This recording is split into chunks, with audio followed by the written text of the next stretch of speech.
안녕하세요. 집스커버리 잭입니다. 지금 제가 와 있는 곳은 강릉의 한 스타벅스 매장 아닌데요. 아침 일찍 와서 확실히 이 가게 안의 분위기에 커피를 더하니까 아주 인생이 정말 감동적입니다. 오늘은 제가 사이토 다카시라는 저자가 쓴 인류의 조건이라는 책에서 정말 인생에 큰 영감을 줄 수 있는 소스를 하나 발견해서 여러분들께도 공유를 해볼까 합니다. 바로 주제는 무엇이냐면 사람도 리모델링이 필요하다 예요. 자, 이 책을 보다 보면 어떤 내용이 있냐면 인류가 되기 위해서는 세 가지 조건이 있다고 저자가 이야기를 합니다. 바로 훔치는 기술, 그리고 요약하는 기술, 그리고 실행하는 추진의 기술, 이 세 가지에 대해서 이야기를 하는데요. 그 중에서 어떤 내용이 있냐면 마치 단독주택이나 연립주택, 이런 주택들은 아파트에 비해서 개별성이랑 특수성이 강하잖아요. 역사적 배경이나 사정에 의해서 이 땅 모양이라든지 대지라든지 방향이라든지 구성이 굉장히 다르단 말이에요. 그렇기 때문에 이제 리모델링을 할 때 요즘에 어떤 것이 있냐면 성수동이나 연남동이나 이런 데 가보면은 이 오래된 건물을 리모델링 해가지고 버릴 건 버리고 살릴 건 살리고 이렇게 해서 굉장히 혁신적인 공간을 마련해주고 거기서 또 이제 가치를 키우잖아요. 이 강릉에도 뭐 테라로사가 있고 성수에도 엄청나게 많은 건물들이 있는데 사람도 똑같다는 거죠. 사람이 마치 건물로 치자면 단독주택이나 연립주택처럼 개별성이 강하기 때문에 여기에 해당하는 요소를 굉장히 좀 잘 관찰하고 부분 필요한 부분을 리모델링을 할 필요가 있다. 저는 이렇게 이해를 했습니다. 우리가 유년 시절부터 자라온 이제 인격, 그리고 가치관, 버릇, 습관, 이런 것들이 형성되는 시기가 있잖아요. 특히 언제 형성되냐면 이제 유년 시절에 경험을 하면서, 그리고 또 관계로부터 오는 상처들, 뭐 경험들, 관계에 있어서는 가족, 친구, 연인, 이런 데서 오는 강력한 어떤 경험들이라든지 기억이 가슴속 깊은 무의식에 이제 뿌리를 박는다는 거죠. 근데 이제 그렇게 해서 이 사람이라는 어떤 마음의 집의 형태가 자라나는데요. 인셉션이라는 영화에 보면 어떤 내용이 있냐면 생각의 뿌리의 끝에 딱 이렇게 도달해가지고 무의식에 심겨진 뿌리를 뽑아내고 새로운 생각을 심는 그런 어떤 스토리를 영화화한 게 바로 인셉션이거든요.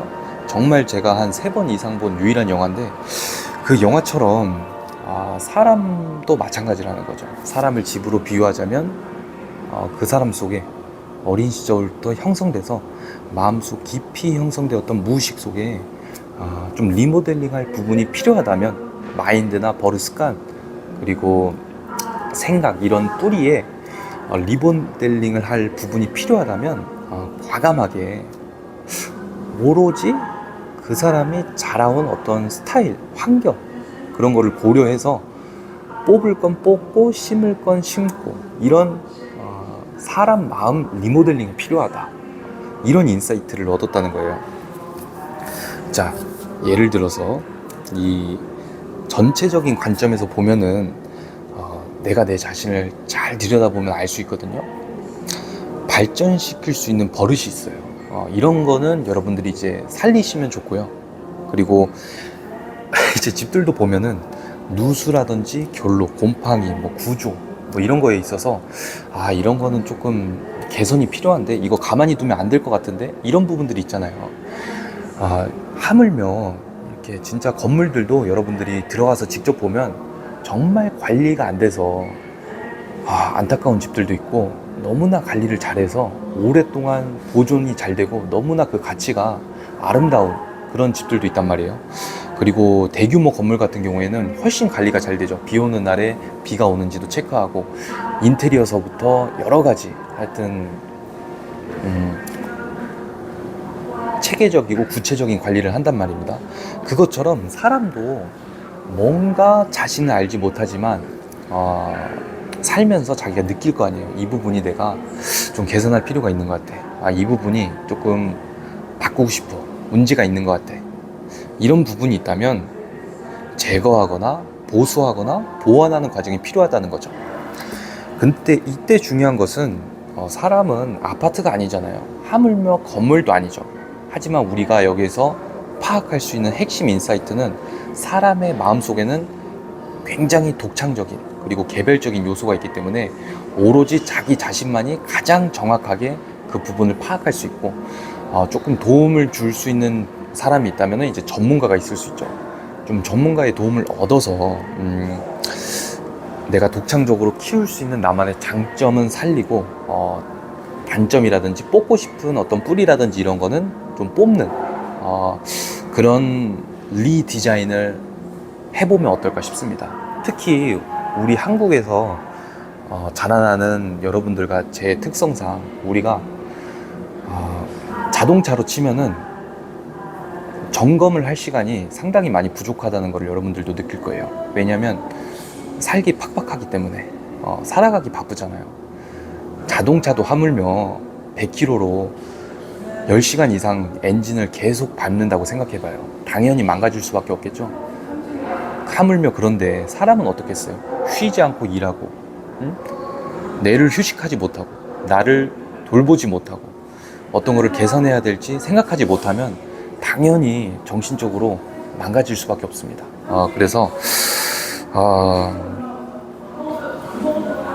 한번 자기 스스로를 각자 되돌아보시고 내가 뽑고 싶은 뿌리, 생각은 무엇인지 한번 곰곰이 생각을 해보고 그리고 살리고 싶은 내 독창성은 무엇이 있는지 곰곰이 생각을 해서 자신만의 색깔로 한번 표출을 해보면 너무나 좋을 것 같아요.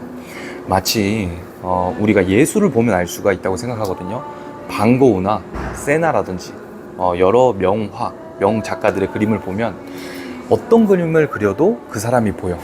그런 것처럼 우리 인생 속에서 우리가 어떤 하는 행동이나 족적이나 행동에서 우리가 어떤 거를 하든지 간에 우리의 스타일을 표출할 수 있어야 된다고 생각을 해요. 좀 제가 강력한 얻은 인사이트를 여러분들께 공유했는데 정리를 하자면 단독주택, 연립주택이 역사적 배경이나 사정에 의해서 땅 모양이나 어떤 방향, 구체적으로 굉장히 개별성이 강하듯이 사람도 마음속에서 그 가치관이 형성되는 배경이 굉장히 큰 영향을 이제 자라나면서 줄 수 있다. 거기에서 오는 개별성. 근데 이제 사람도 이 마음속 무의식에 리모델링이 필요하다. 그래서 자기 자신이 자기를 좀 마음속을 들여다보면서 개선하고 싶은 점이 무엇인지 그리고 살리고 싶은 부분이 무엇인지 그래서 자기만의 독창적인 리디자인, 리마인딩, 마음 리모델링 이런 것을 해보면은 너무 좋을 것 같다. 이런 생각을 공유하고 싶었습니다. 이 내용이 구체적으로 좀 궁금하신 분들은 사이토 다카시의 인류의 조건이라는 책을 한번 읽어보시면 좋을 것 같습니다. 감사합니다.